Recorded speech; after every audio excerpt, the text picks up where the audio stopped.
Good evening. Good evening. So, go to the website, look at how you can support. But tonight, let's talk about what trying to be passed very fast is going to affect citizens. And I've always been on the side of regular citizens like yourself. And we're talking about HR 1, the big, the One Big Beautiful Bill Act. Now, I did the research over the weekend. I sat down, I asked the questions that needed to be asked, put together my own research that will be posted on my Substack by the time hopefully you get this video. I'm also going to upload my research simultaneously, and it's going to say the exact same things. Bottom line is, it contains numerous provisions that would disproportionately harm non-wealthy everyday Americans while providing benefits primarily to high-income individuals in corporations. Low-income working class households, this is the dollar figure that I found, earning less than $56,600 annually.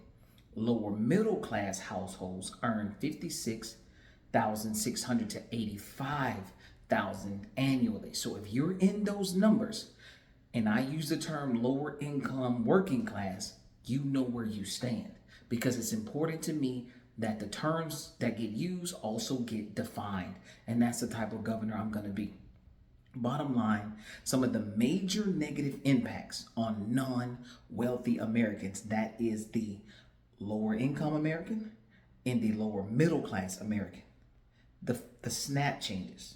The change, current law, parents with children under the age of 18 years old are exempt from SNAP work requirements. The change, HR 1 provision is changes exempt to only parents with children under 7 years old. So from 0 to 7, you get SNAP. After 0 to 7, you no longer get that assistance based on working requirements, whether you like it or not, whether you are impaired or not. None of that will matter. It's just, for some reason, the idea is that there are so many people that are just choosing not to work, and that's the narrative that is being pushed. So I break down the who gets hurt. Lower income families earning less than $56,600 annually with school-age children, and lower middle class families earning $56,600 to $85,000 annually who may still qualify for SNAP due to family size or circumstances. The real world impact, and this again will be on my Substack. Families could lose food assistance if parents cannot meet the working requirements. That's it. From 7 to 17, you may face a food scarcity. Same thing with the Medicaid restrictions and the work requirements for that.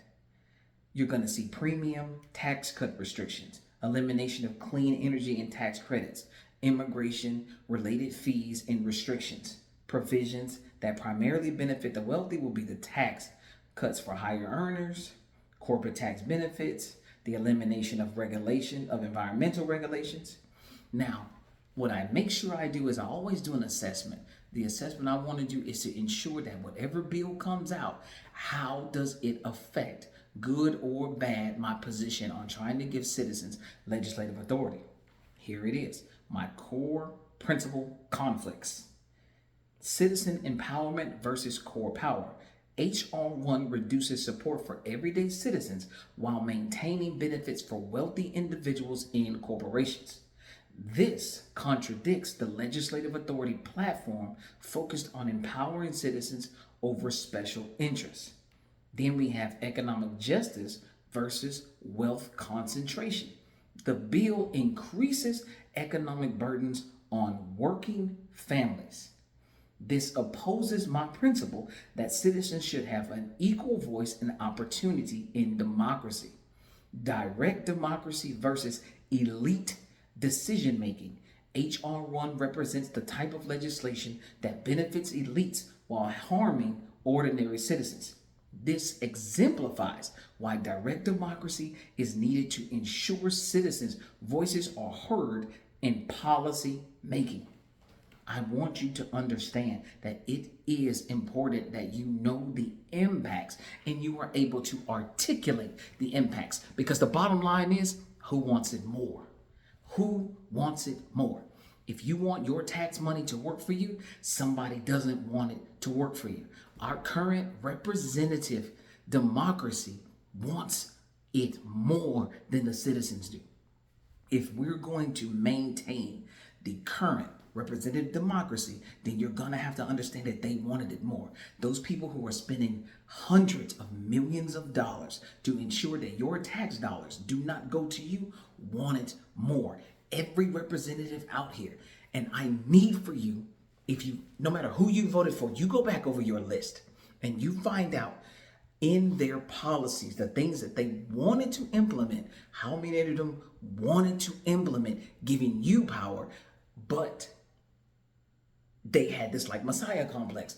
Through me, I will do great things for you. That's not it. We need to work together, not I.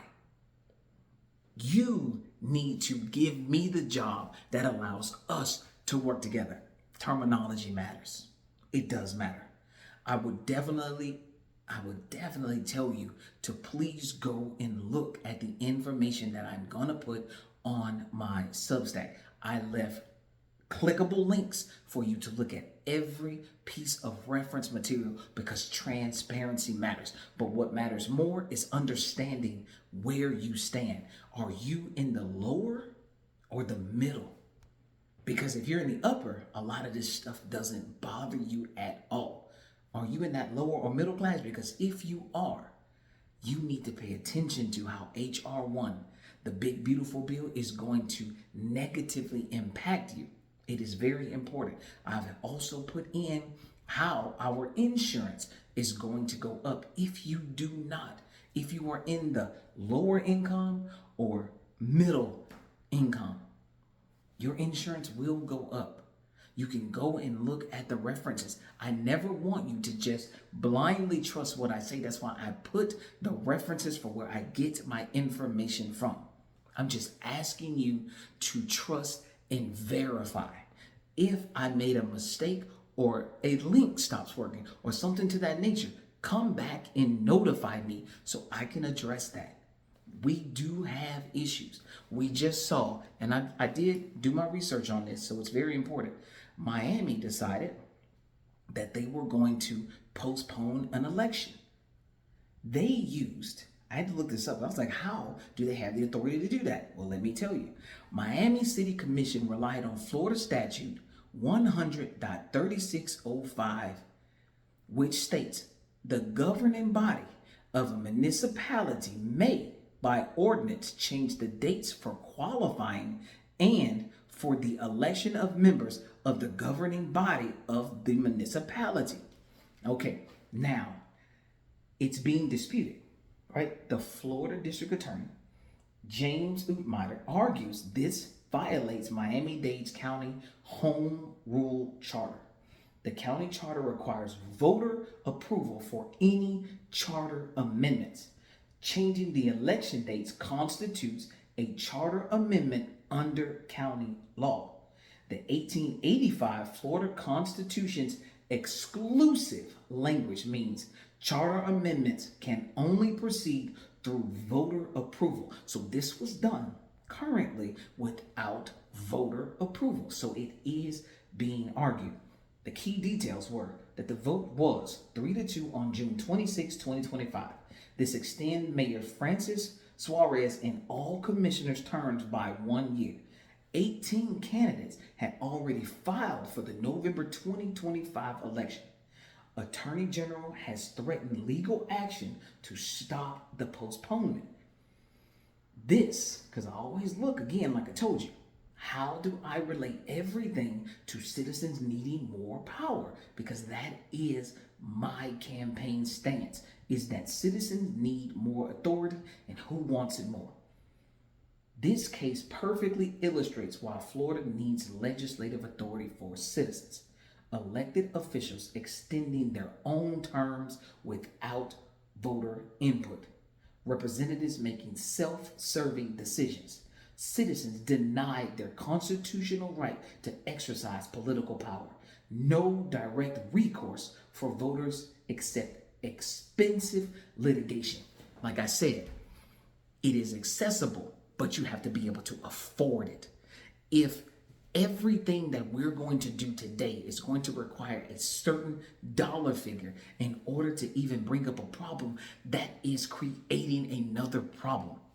While we cannot do everything right now, the Attorney General is right to bring this up. Hopefully, the Attorney General has the full backing of the current representatives that are in office right now. Hopefully, he has the, and we do use taxpayer money to make sure that that gets funded so that we fix this or we rein this in a way that works. But you're seeing examples of why I'm running for governor of Florida. You're seeing what happens when I sit up, study, research, and we're seeing these problems brought to the forefront.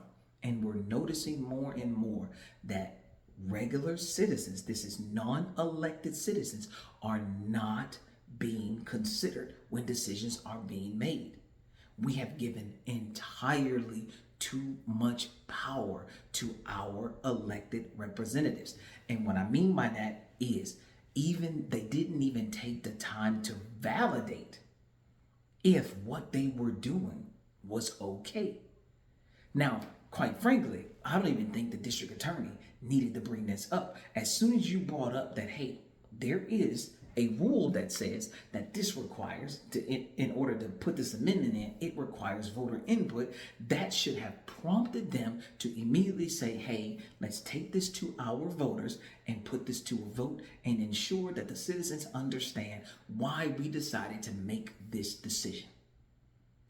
That's what matters. If the citizens say, no, we don't want you to be able to make that decision because you've already shown us that you don't take what we say into consideration, and we would like to put someone in office that does take what we consider into consideration, then you need to have us or allow us to vote. That's what logically should have happened, but clearly it didn't happen that way. And I don't know how long this is going to take to litigate. We don't even know if what we've seen currently, if there will be an argument as to why this should happen, or if they should be able to change that amendment, or if somebody just simply says something simple, which is it can't be changed, you need to go and ask the voters, because that's why the provision is there, to ensure that voters make sure that you don't have the power to just keep extending what you have going on or doing whatever you want to do. Everything we cannot create precedents for problems. And that's exactly what's happening. So I'm just asking you to go to my Substack. Matter of fact, I'm going to post this before I post the video. I'm going to make sure that it's on my Substack, the information about the HR bill, so you can have the knowledge, have the resources to go back and validate that knowledge, and then come back and ask whatever questions you need to ask. I do spend a lot of time, but I do that because it is a we problem. This is an us thing. And I want to know who wants it more. Is it you who wants to give it to the representative, or is it you who wants to have the voice? I want to give citizens a voice. We need to work together. There needs to be unity, and we need to have our elected officials be accountable to its constituents, the people who vote you in. It is complicated that I have to argue that fact, but it doesn't matter to me. I will give you the information. I will let you go and look at the information because it's important to me that you do. I didn't want to sit here and read all of what I put down because I know how this can be boring for some people. It's just not to me. But I do want to give you the who, what, when, where, why, and how. And I provided it on the Substack. Please go to the link tree. You'll see my Substack in my link tree, and it will be the latest post that I put up there. Thank you guys, and have a great evening.